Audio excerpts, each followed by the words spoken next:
শীতকালে মুরগির বাচ্চার গুরুত্ব নেওয়া খুবই দরকার। শীতকালে আমরা অনেকেই মুরগির বাচ্চাকে টিকিয়ে রাখতে পারি না, কারণ শীত বেশি পড়ার কারণে মুরগির বাচ্চা নষ্ট হয়ে যায়। শীতকালে মুরগির জন্য আমরা যা যা করব, মুরগির জন্য আলাদা একটি ঘর তৈরি করতে হবে, যেখানে আলো বাতাস প্রবেশ করে, এবং আবার চাইলেও আলো বাতাস বন্ধ করে দিতে পারবো।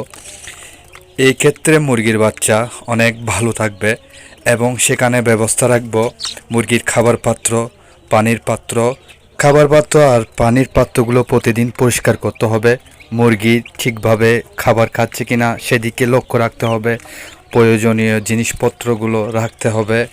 শীতকালে মুরগির বাচ্চাকে মুরগির মায়ের সাথে 25 দিন 30 দিন রাখবেন। সাথে একটি লাইট দিতে পারলে ভালো হবে। এভাবে পানির ব্যবস্থা করে দিবেন। পাশে খাদ্যের ব্যবস্থাও আছে। সুস্থ রাখার করণীয়গুলো হচ্ছে লেবুর পানি এবং সামান্য পরিমাণ চিনি দিয়ে প্রতিদিন পানি দিবেন। এরকম করে 7 থেকে 8 দিন দিবেন, বাচ্চা ফোটার 7 দিন পর্যন্ত।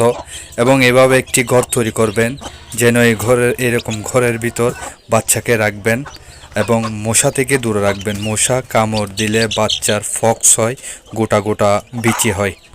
হাঁস মুরগি পালন ও চিকিৎসা চ্যানেলের সাথে থাকার জন্য আপনাদের সবাইকে ধন্যবাদ।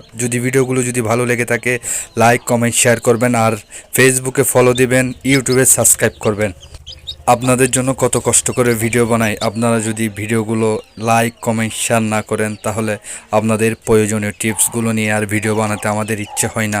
মুরগির ছোট বাচ্চাকে কোনো মেডিসিন দিবে না। মেডিসিন যদি না দেন মুরগির বাচ্চা সুস্থ থাকবে। মেডিসিনের কারণে বারবার মেডিসিন দিতে হয়, তাই মুরগির সমস্যা দেখা দেয়। তো মেডিসিন ছাড়া যদি মুরগি পালন করেন তাহলে ভালো। এরকম একটি খাঁচা তৈরি করবেন। এরকম খাঁচার মধ্যে মুরগি রাখা অনেক ভালো, এবং মুরগির যত্নও নিতে পারবেন। মুরগির প্রধান কারণ হচ্ছে যত্ন। মুরগির যত্ন নিলে মুরগি অনেক ভালো থাকবে। ভিডিওটি শেষ পর্যন্ত দেখার জন্য আপনাদের সবাইকে ধন্যবাদ।